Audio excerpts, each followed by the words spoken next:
Hello everyone, welcome back to the study time. आज हम class 12 mathematics का पहला chapter relations and function study करने वाले हैं, जिसमें आज पार्ट 1 में हम पढ़ेंगे रिलेशंस। ये topic 12 CBSE, ICSE, state board के अलावा जेई एंड एनडी की प्रिपरेशन करने वाले स्टूडेंट्स के लिए भी यूज़फुल है। तो बात कर लेते हैं रिलेशन के बारे में। सबसे पहले हम बात करेंगे इसकी डेफिनेशन के बारे में। तो रिलेशन होता क्या है, इसकी डेफिनेशन पहले हम बात कर लेते हैं। फर्स्ट ऑफ ऑल रिलेशंस, ठीक है। इसकी डेफिनेशन कहती है it is the subset of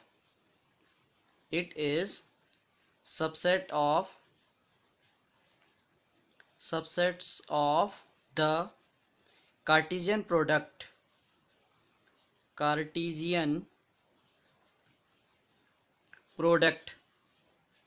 ठीक हो गया यहाँ तक, ठीक है। रिलेशन किसे बोलते हैं? It is the subset of Cartesian product, ठीक है। जो सेटों का कार्टेशियन प्रोडक्ट होता है उसे हम रिलेशन कहते हैं, ठीक है। दूसरा, इसका एक और डेफिनेशन हो सकता है। इसका एक और डेफिनेशन ये कह सकते हैं, अ बंच ऑफ पॉइंट्स। एक और डेफिनेशन क्या बोल सकते हैं इसका? A bunch of points. ये भी इसका एक डेफिनेशन हो सकता है। जो बंच या जो पॉइंट्स रहेंगे वो किस में रहेंगे? वो ऑर्डर्ड पेयर में रहेंगे, ठीक है। ऑर्डर्ड पेयर से मेरा मतलब है एक्स और वाई के रिस्पेक्ट में इस तरह से रहेंगे, ठीक है, जो सर्कुलर ब्रैकेट के अंदर क्लोज्ड रहेंगे, ठीक है। इसे डिनोट किया जाता है डिनोटेड बाय, ठीक है, कैपिटल आर से इसे रिप्रेजेंट किया जाता है, ठीक है। तो रिलेशन फंक्शन के कहीं भी अगर आप क्वेश्चन करते हैं और अगर वहाँ कैपिटल आर आपको दिख रहा है तो वहाँ कैपिटल आर का मतलब क्या रहेगा? रिलेशन से रहेगा, ठीक। अब इसकी बेसिक टर्म्स जो हैं, जो यूज़ होनी है, ये रिलेशन बना कैसे है, ये जैसे यहाँ पे सबसेट आ रहा है, कार्टेशियन प्रोडक्ट आ रहा है, ये सब बने कैसे हैं और तब हम रिलेशन को कैसे डिफाइन कर रहे हैं उसके ऊपर बात करेंगे। तो बहुत बेसिक से मैं इस पे बात करने वाला हूँ। सबसे पहले हम बात करेंगे सेट्स के बारे में, ठीक है। ये अपने प्रीवियस 11th क्लास में भी आपने स्टडी करा होगा सेट्स क्या होता है, ठीक है। तो सेट्स क्या होता है? अ वेल डिफाइंड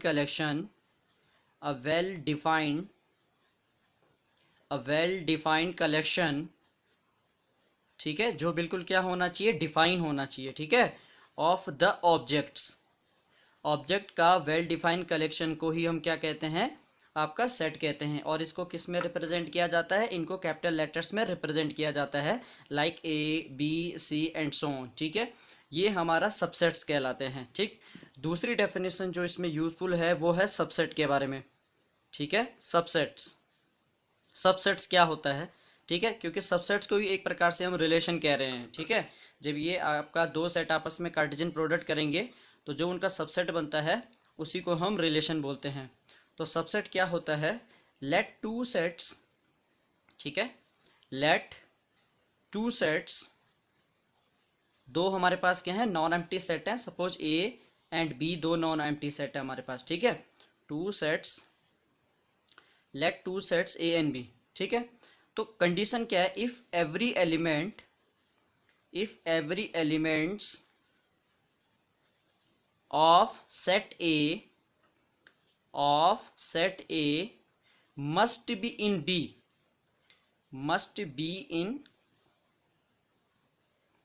बी, ठीक है।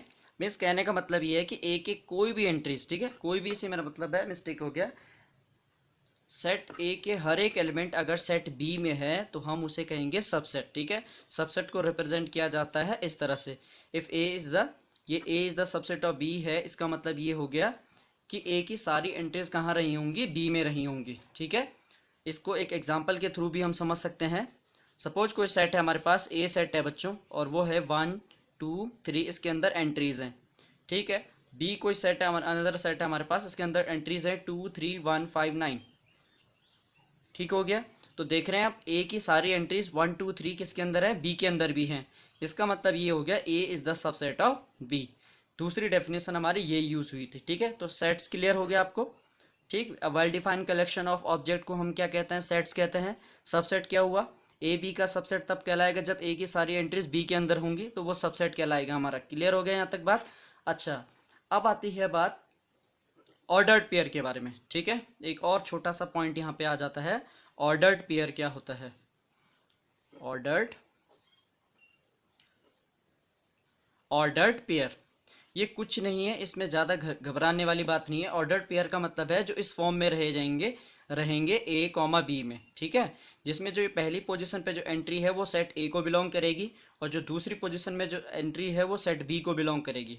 इसी को हम ऑर्डर पेयर कहते हैं। इस ऑर्डर पेयर को कोऑर्डिनेट ज्योमेट्री में, ठीक है, पॉइंट भी कहते हैं, ठीक है, जिसमें ये पहला कंपोनेंट आपका एक्स एक्सेस को दिखाता है और ये दूसरा कंपोनेंट हमारा वाई एक्सेस को दिखाता है। तो वही अगर आप इस रिलेशन फंक्शन में देखेंगे तो हम उसे क्या कह रहे हैं, यहाँ हम उसे कह रहे हैं बच्चों ऑर्डर पेयर कह रहे हैं, ठीक है, ये हो गया यहाँ तक। अब आती है बात कार्टेशियन प्रोडक्ट क्या होता है।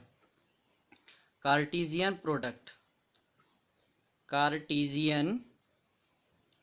क्या होता है, ठीक है, कार्टेशियन प्रोडक्ट, ठीक है। तो इसकी पहले डेफिनेशन के ऊपर बात कर लेते हैं, तब हम बात करेंगे कि कार्टेशियन प्रोडक्ट काम कैसे करता है, ठीक है।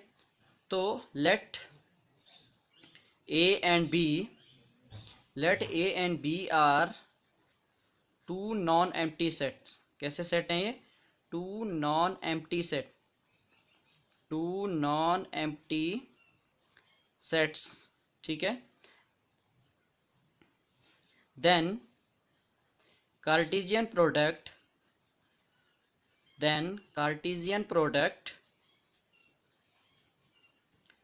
A to B, Cartesian product कहाँ से कहाँ होगी, ए टू बी, ठीक है। और इसको दिखाया जाता है, इसको डिनोट कैसे किया जाता है, A to B is denoted by denote कैसे किया जाता है इसको, इस तरह से ए क्रॉस बी, इस तरह से इसे डिनोट किया जाता है, ठीक है। ए टू बी का मतलब है जो कार्टेशियन प्रोडक्ट हुई है वो सेट ए से सेट बी की ओर हुई है, ठीक है। और इसको रिप्रेजेंट करने का तरीका है इसमें इस तरह से क्रॉस का यूज़ किया जाता है, ठीक है। अब इस पे हम एक एग्जांपल करेंगे ताकि हम इसे क्लैरिफाई समझ पाएँ। तो इसका एग्जांपल है, इस पे एक एग्जांपल कर लेते हैं। सपोज कोई हमारे पास एग्जांपल है, सपोज कोई सेट है हमारे पास और उसके अंदर एंट्रीज हैं आपका 2 3 7, ठीक हो गया। और जो दूसरा सेट है बी, उसके अंदर हमारे पास एंट्रीज हैं 9 5 हैं। तो इन दो सेटों का अगर ए टू बी कार्टेशियन प्रोडक्ट करेंगे तो इसे डिनोट किया जाता है ए क्रॉस बी, ठीक है। कार्टेशियन प्रोडक्ट के अंदर जो एंट्रीज होंगी वो ऑर्डर पेयर में लिखी जाएंगी। कैसे लिखी जाएंगी उस पर बात कर लेते हैं, ठीक है।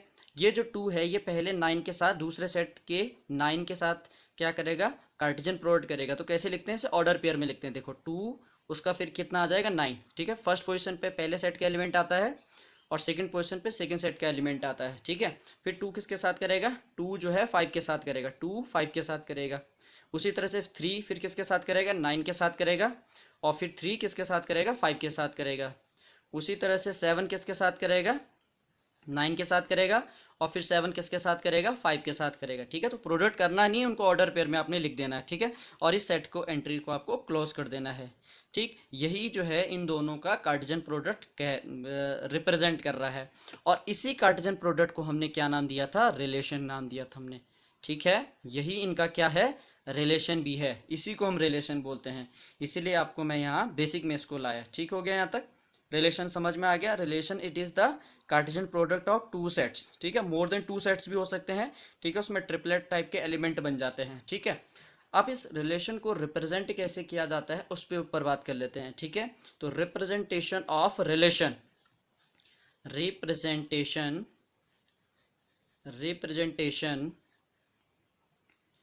ऑफ रिलेशंस, ठीक है। अब इस रिलेशन को रिप्रेजेंट करने का भी एक मेथड होता है, हर एक टॉपिक का अपना एक मैनर होता है कि उसे रिप्रेजेंट कैसे किया जाता है, ठीक है। रिप्रेजेंट करने के इसके सिर्फ 3 तरीके होते हैं, जिसमें पहला जो तरीका हमारे पास है बच्चों वो है रिलेशन इन टेबल। पहला तरीका हमारे पास कौन है, रिलेशन इन टेबल, ठीक हो गया यहाँ तक। रिलेशन इन टेबल का मतलब क्या हो गया कि इस तरह से अगर कोई x की एंट्रीज है, ये y की एंट्री है सपोज, ठीक है। ये 1 डाला, यहाँ 4 आया, यहाँ 3 डाला, यहाँ 9 आ गया, यहाँ 7 डाला, मान लो ये 4 आ गया, यहाँ 3 डाला, सपोज 3 तो ऑलरेडी आ गया, तो ऐसे कर देते हैं, 9 कर देते हैं, यहाँ 10 आ गया। ये रिलेशन इन टेबल को रिप्रेजेंट कर रहा है और कुछ नहीं है भाई, ठीक है। इसका भी आपने कोऑर्डिनेट ज्योमेट्री में यूज़ किया होगा। तो ये है रिलेशन इन टेबल। दूसरा रिप्रेजेंट करने का जो तरीका होता है वो है रिलेशन इन ग्राफ। क्या है, रिलेशन इन ग्राफ। ग्राफ में कैसे करते हैं? सपोज हमारे पास कार्टेशियन सिस्टम है, इसीलिए उसको कार्टेशियन सिस्टम भी कहते हैं, ठीक है। Cartesian system coordinate system x y plane को भी कहा जाता है, ठीक है। ये आपका एक्सेस है, एक्स एक्सेस है, और ये आपका वाई एक्सेस है। सपोज ये आपका 1 एंट्री है, ये आपका 2 है, ये आपका 3 है, ये आपका 4 है, यहाँ 1 है, यहाँ 2 है, यहाँ 3 है। तो मान लो मुझे कोई पॉइंट को लोकेट करना है, सपोज 3,2 को मुझे लोकेट करना है। तो 3,2 को मुझे क्या करना है? लोकेट करना है 3,2। तो देखिए 3 कहाँ पे आएगा? 3 देखिए यहाँ पे है, और 2 कहाँ पे है? ये इस तरह से परपेंडिकुलर इस पे मिल जाएगा। तो यहाँ पे आपका 3,2 मुझे मिल जाएगा। तो इस पॉइंट का नाम क्या हो जाएगा? 3,2। ये कहलाता है हमारा रिलेशन इन ग्राफ। ठीक हो गया यहाँ तक? अब बात कर लेते हैं रिलेशन इन मैपिंग, जो तीसरा पार्ट है हमारा है, ये है relation in mapping. Relation in mapping, और इसी मेथड का ही ज़्यादा यूज़ किया जाता है रिलेशन एंड फंक्शन चैप्टर आप जब पढ़ने वाले हैं, ठीक है। तो रिलेशन इन मैपिंग, या इसको मैपिंग डायग्राम भी बोला जाता है, ठीक है, क्योंकि इसमें अभी एक स्ट्रक्चर बनेगा, उसके थ्रू हम किसी रिलेशन, दो सेटों के रिलेशन को रिप्रेजेंट कर पाएंगे। तो इसमें क्या होता है, ये सपोज हमारा पहला सेट है, ये हमारा दूसरा सेट है। सपोज इसके अंदर कोई एंट्रीज रही होंगी 1 2 4, इसके अंदर कोई एंट्रीज हैं 3 4 7 9, ठीक है। तो ये इस तरह से मान लो रिलेट कर रहा है 1 2 को, 3 को, 2 7 को भी कर रहा है, 4 7 को कर रहा है, ठीक है। ये हमारा रिलेशन कहलाता है सेट ए का बी के साथ। अब ये जो सेट आप कह रहे हैं ए, इसी को हम इनपुट बोलते हैं। यहाँ अभी हम इसे क्या बोलेंगे? इनपुट बोलेंगे बच्चों। और जो दूसरा सेट है जिसने आंसर दिए हैं, किसी रिलेशन किसी सेट में हमने ए डाला 1 डाला होगा, तो उसने आंसर क्या दिया? 3 दिया है, ठीक है। और पहले सेट ए के एंट्रीज को हम इनपुट बोल रहे हैं, और बी के एंट्रीज को हम क्या बोलेंगे? आउटपुट बोलते हैं, ठीक है। बाद में यही नाम चेंज होकर दूसरे सेंस में कहे जाते हैं, इनपुट को बोला जाता है बच्चों डोमेन, ठीक है। ये डोमेन आप फंक्शन में भी पढ़ेंगे और रिलेशन में भी है ये, ठीक है। सेट ए की पहली एंट्रीज जो है वो हमारी डोमेन कहलाएंगी, और सेट बी की जो दूसरी एंट्रीज हैं वो हमारी रेंज कहलाएंगी। यहाँ तक बात क्लियर हो गई? सेट ए की पहली एंट्रीज डोमेन कहलाएंगी, और रेंज क्या कहलाएंगे? हमारे सेट बी की सेकेंड एंट्रीज कहलाएंगी, ठीक है, या ऑर्डर पेयर की सेकेंड एंट्रीज कहलाएंगी। अब ये जो डोमेन वर्ड हमने यूज़ करा है, इसकी प्रॉपर डेफिनेशन क्या हो सकती है, इसके ऊपर भी बात कर लेते हैं, ठीक है। प्रॉपर डेफिनेशन हम इस पर क्या कर सकते हैं, डोमेन ऑफ अ रिलेशन क्या है, ठीक है। हर चीज़ हम बारीकी से स्टडी करेंगे ताकि हमें आने वाली जो नई चीज़ें हैं उनको आसानी से हम समझ सकेंगे, ठीक है। तो पहला आता है domain of relation. Domain of relation क्या मतलब है, ठीक है। तो अगर कोई ऑर्डर पेयर है हमारे पास, सपोज हमारे पास किसी रिलेशन का ऑर्डर पेयर है, और वो इस तरह से ए कॉमा बी, सच दैट जो ए है वो सेट ए को डिनोट कर रहा है, और बी जो है वो सेट बी को डिनोट कर रहा है। तो ये जो पहली एंट्रीज होती है हमारे पास ए, यही बच्चों आपका क्या कहलाती है? डोमेन कहलाएगी, जिसे हम इनपुट नाम भी दे रहे हैं। क्लियर हो गया यहाँ तक? ओके। अगर हम रेंज की बात करेंगे, किसकी बात करेंगे? रेंज, ठीक है। तो range of relation, range of relation, तो इसी तरह से अगर कोई रिलेशन है इस तरह से, ठीक है, ए कॉमा बी सच दैट इस तरह से है कि ए जो है पहली सेट को बिलोंग कर रहा है, और बी जो है दूसरे सेट को बिलोंग कर रहा है, तो रेंज क्या कहलाएगी? ऑर्डर पेयर का दूसरा आपका एलिमेंट जो है वो रेंज को रिप्रेजेंट करेगा। आई होप यहाँ तक क्लियर हो गया होगा आप लोगों को, ठीक है। अब हम बात करेंगे एक जनरल एग्जांपल के बारे में। सपोज कोई रिलेशन है, एक एग्जांपल मैं यहाँ पे आपको बता रहा हूँ, हर चीज़ क्लियर करते हुए चलते हैं। सपोज एक एग्जांपल है, कोई रिलेशन इस तरह से बना था दो सेटों के बीच में, कि वो इस तरह से लिखा गया है, ठीक है। 2,3 यहाँ लिखा गया है, 4,9 ये लिखा गया है, 7,15 और यहाँ लिखा गया है 9,20 ये लिखा गया है। ये किन्हीं दो सेटों का आपस में कार्टेशियन प्रोडक्ट रहा होगा, जिसे हम रिलेशन नाम दे रहे हैं। तो अगर मुझे इसमें बताना होता कि इसका डोमेन क्या है, क्या है इसका डोमेन बताना है मुझे, और दूसरा मुझे अगर इसकी रेंज भी बतानी होती मान लो, ठीक है, तो डोमेन और रेंज आपको यहाँ से क्लियर हो जाएगा। तो डोमेन क्या बताया अभी मैंने आपको? Domain of a relation. Domain of a relation का मतलब ऑर्डर पेयर का जो पहला एलिमेंट होता है वो डोमेन होता है। तो अगर आप देखेंगे इस ऑर्डर पेयर का पहला एलिमेंट कौन है? 2, तो यहाँ से तो मुझे 2 मिलेगा। इस ऑर्डर पेयर का क्या है? 4, तो यहाँ 4 मिलेगा। इस ऑर्डर पेयर का पहला एलिमेंट 7 है, इस ऑर्डर पेयर का पहला एलिमेंट 9 है। ठीक है, अगर मान लो यहाँ पे इसी 2 का क्या होता है, रिपीटिशन हो रहा होता है, यहाँ पे 2 होता है, तो हम उसे 1 सी लिखेंगे। ठीक है, क्योंकि सेट जो है अलाउ नहीं करता है एलिमेंटों का रिपीटिशन। ठीक है, ये सेट की बेसिक डेफिनेशन है। और अगर हम बात कर लेते हैं इसी रिलेशन के रेंज के बारे में, तो रेंज क्या होती है इसकी? रेंज हमने क्या पढ़ा अभी ऊपर डेफिनेशन में, कि जो सेकेंड ऑर्डर पेयर का सेकेंड एलिमेंट होता है वो हमारे रेंज होती है। तो यहाँ रेंज क्या है, जरा देखो, इस ऑर्डर पेयर का सेकेंड एलिमेंट क्या है, 3 है। इस ऑर्डर पेयर का सेकेंड एलिमेंट क्या है, 9 है। इस ऑर्डर पेयर का 15 एंड लास्ट वाले का 20 है। तो ये इस रिलेशन का डोमेन और रेंज हमने यहाँ सीख लिया है। आई होप आप लोगों को ये छोटे छोटे बेसिक टॉपिक क्लियर हो रहे होंगे साथ साथ में। अगर आपको कोई भी डाउट आता है, कहीं पे भी आपको कोई बात समझ नहीं आती है, तो आप कमेंट बॉक्स में जाके पूछ सकते हैं। अगर आप चैनल पे नए हो तो सब्सक्राइब कीजिए for more videos. Complete syllabus आपका 12th मैथमेटिक्स का यहाँ पे पढ़ाया जाएगा, साथ साथ में फिजिक्स भी आपको कंप्लीट पढ़ाई जाएगी। तो बने रहिए हमारे साथ और पढ़ते रहिए। अब बात कर लेते हैं टाइप्स ऑफ रिलेशन के बारे में। हमारा जो नेक्स्ट टॉपिक होगा वो है टाइप्स ऑफ रिलेशन। ठीक है, types of relation, types of relation. Relation वैसे तो बहुत टाइप के होते हैं, बट जो आपका एनडीए जेई 11-12 की सिलेबस में है, मैं सिर्फ उन्हीं को ही कवर करा रहा हूँ और आपको उन्हीं पे ही ध्यान देना है, बाकी का फिलहाल कोई यूज़ नहीं है। ठीक है, तो जो सबसे पहला हमारे पास रिलेशन होता है बच्चों, वो होता है एम्प्टी रिलेशन। ठीक है, मैं इन पे बारी बारी पे इन पे इनकी डेफिनेशन भी मैं आपको पढ़ाने वाला हूँ। सबसे पहला रिलेशन है एम्प्टी रिलेशन। ठीक है, एम्प्टी रिलेशन। दूसरा जो हमारे पास होता है बच्चों वो है यूनिवर्सल रिलेशन। कौन सा रिलेशन होता है? Universal relation. ये टॉपिक थोड़ा सा कॉम्प्लिकेटेड तो है बट आसान बहुत है अगर आप इसे मन लगा के पढ़ते हैं। ठीक है, तीसरा टॉपिक हमारे पास है आइडेंटिटी रिलेशन, और हर स्टूडेंट से स्किप करने का छोड़ रहा होता है, तो आपको यहीं पे ध्यान देना है कि आपको इसे कैसे टैकल करना है भाई। ठीक है, आइडेंटिटी रिलेशन तीसरा वाला होता है। फोर्थ जो रिलेशन होता है वो होता है आपका इनवर्स रिलेशन। कौन सा रिलेशन होता है? Inverse relation, inverse relation. Fifth जो आपके पास रिलेशन है वो है reflexive relation, reflexive relation. Sixth जो आपके पास होता है वो है symmetric relation, symmetric relation. And seventh जो आपके पास होता है बच्चों वो है ट्रांजिटिव रिलेशन, ट्रांजिटिव रिलेशन। ठीक है, वैसे एक और होता है जो इन्हीं की डेफिनेशन से बनता है, उस पर भी इसको भी मैं यहीं लिख देता हूँ। ठीक है, इसे बोला जाता है बच्चों equivalence relation, equivalence, equivalence relation.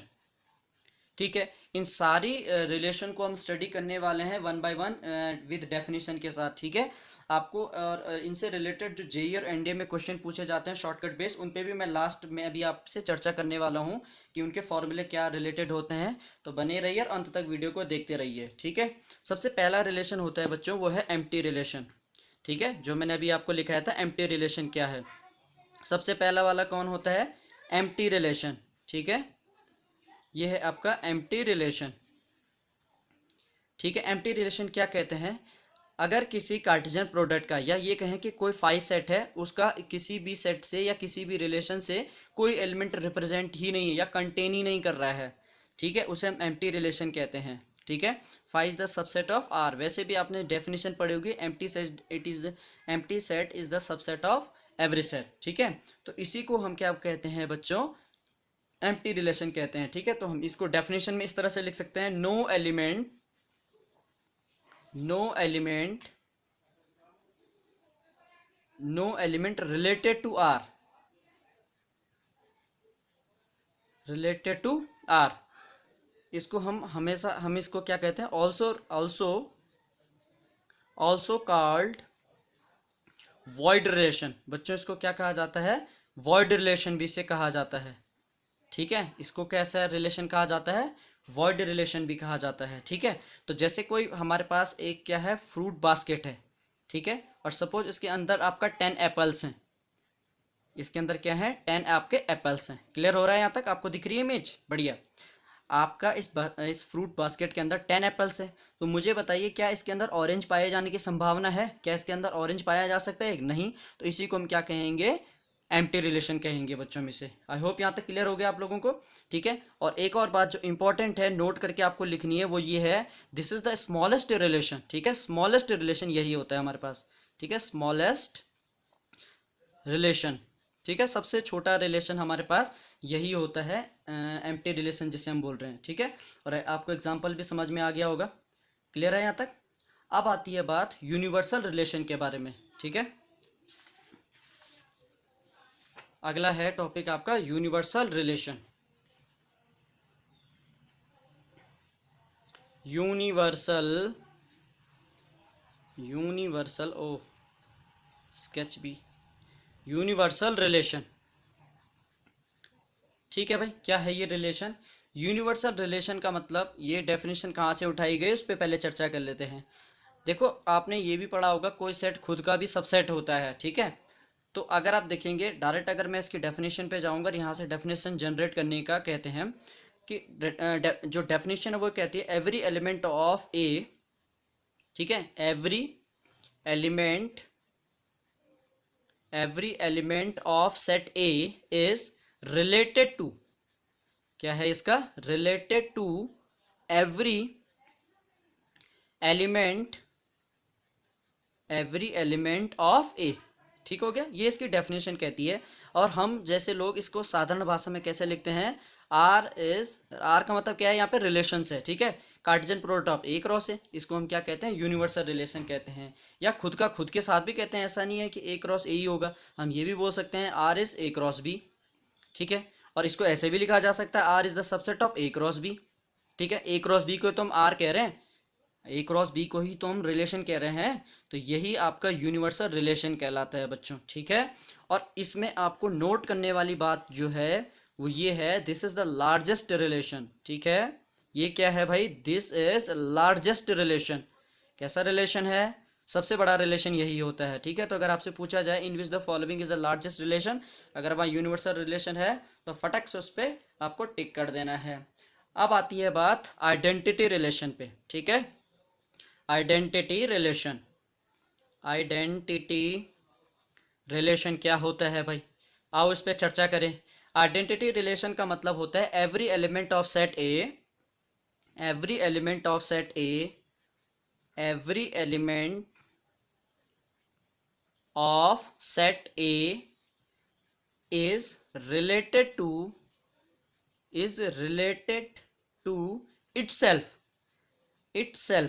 ठीक है, ओनली, ठीक है। यहां अगर आप देखें तो ऊपर वाली डेफिनेशन में कंफ्यूज ना हो जाना, वो क्या कह रहा है, every element of set A is related to every element of A, या बी कह सकते हैं हम, ठीक है। यहाँ पे बी भी मैं इसे लिख सकता था, ये तो मैंने इटसेल्फ वाला केस बना दिया, बी भी लिखा जा सकता है। मतलब ए का हर एक एलिमेंट बी के हर एक एलिमेंट के साथ रिलेट करेगा, जबकि आइडेंटिटी रिलेशन क्या कह रहा है कि every element of set A is related to itself only. अगर वन है तो वन वन के साथ ही रिलेट करेगा, मतलब 1,1 हो जाएगा ऑर्डर पेयर में। बराबर बन रही है यहाँ तक बात। इसको इस तरह से भी रिप्रेजेंट किया जा सकता है बच्चों, आई इस आइडेंटिटी रिलेशन को रिप्रेजेंट कर रहा है, ऑर्डर पेयर में से ए लिखा जाएगा, ठीक है। सच दैट ए किसी सेट को बिलोंग कर रहा होगा, ठीक है, ए किसी सेट को बिलोंग कर रहा होगा, इस तरह से ये कहलाता है हमारा आइडेंटिटी रिलेशन। अब बात कर लेते हैं आपका इनवर्स रिलेशन पे, ठीक है भाई।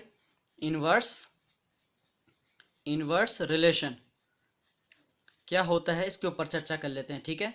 If R is the relation, if R is a relation,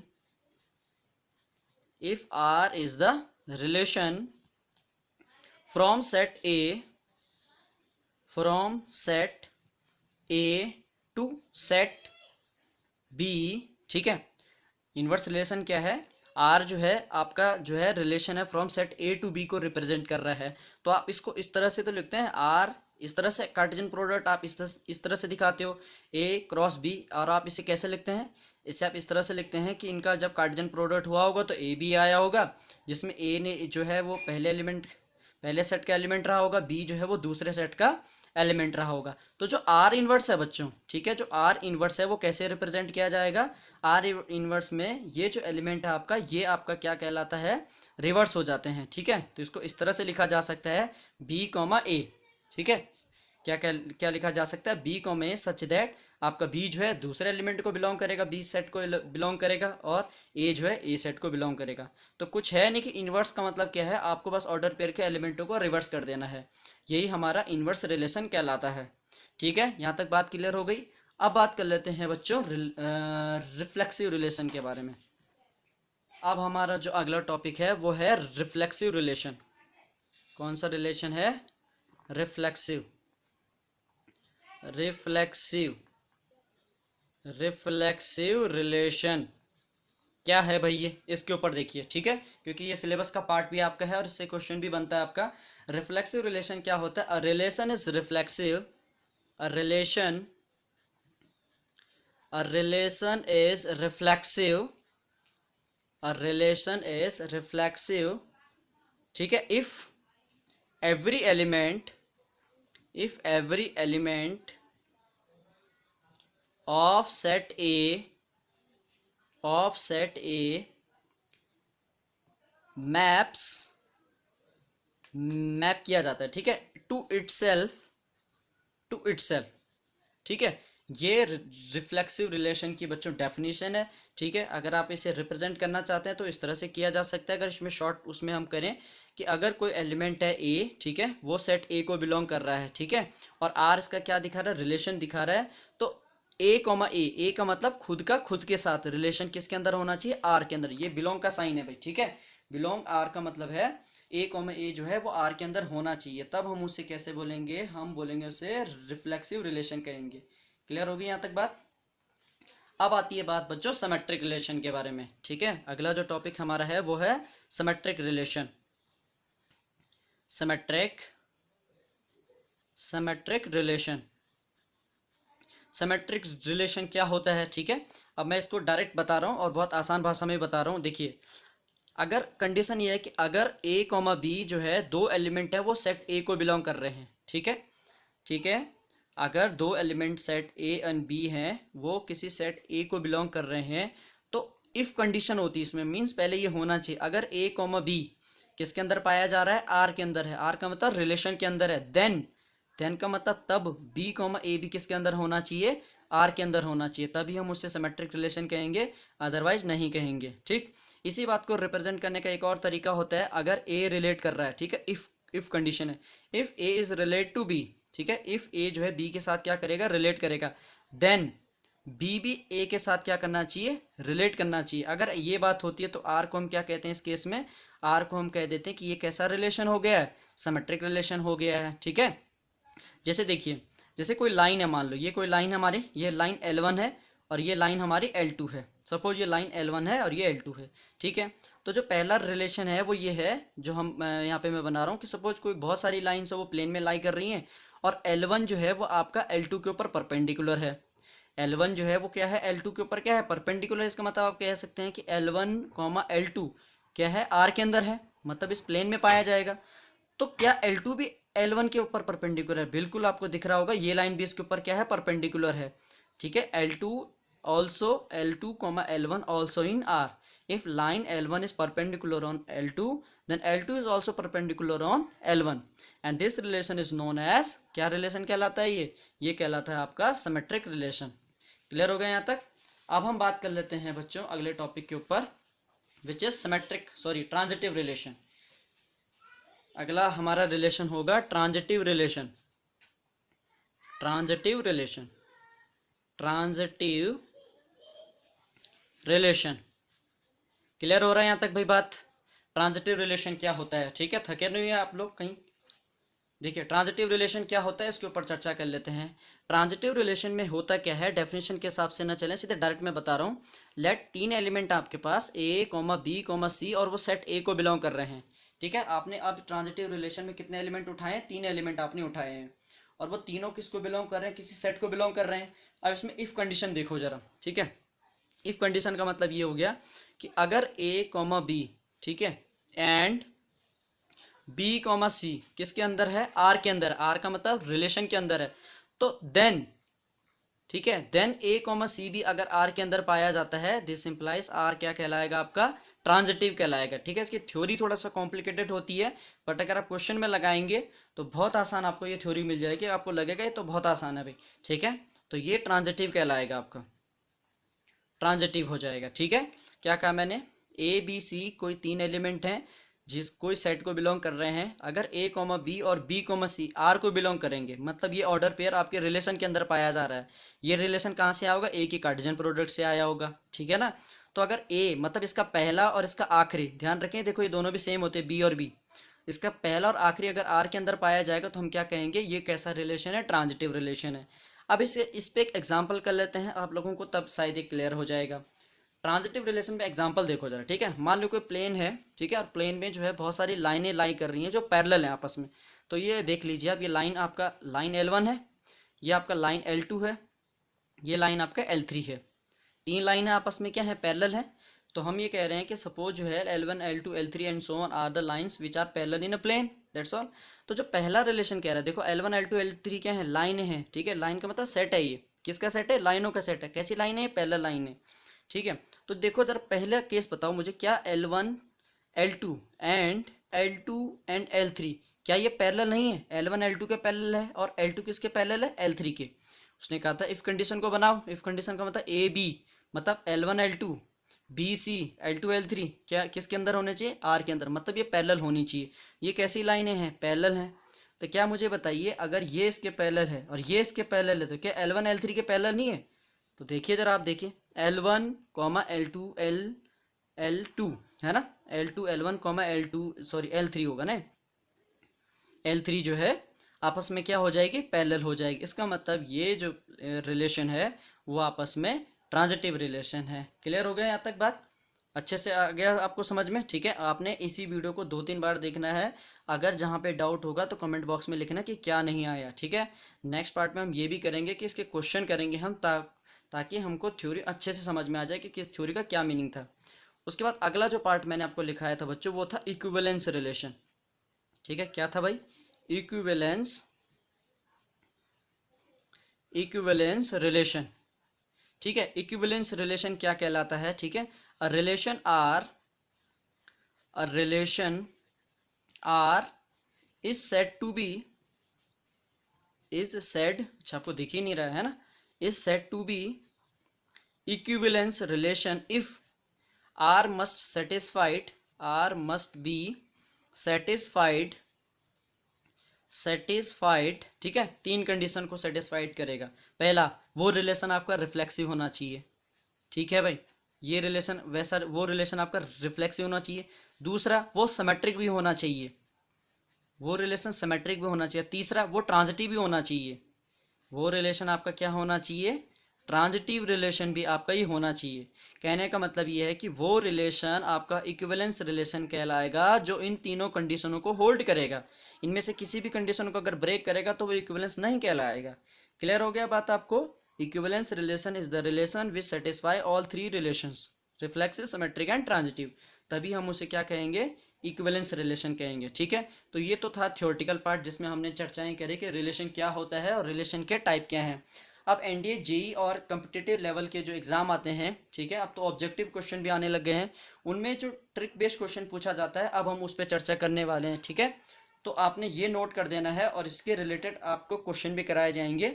ठीक है, तो जैसे पहला है, ठीक है, पहली जो टर्म है जो यूज होनी है यहाँ पे वो इस तरह से है बच्चों। ठीक है, कार्डिनलिटी के बारे में है ये। ओके, सो फर्स्ट है कार्डिनलिटी,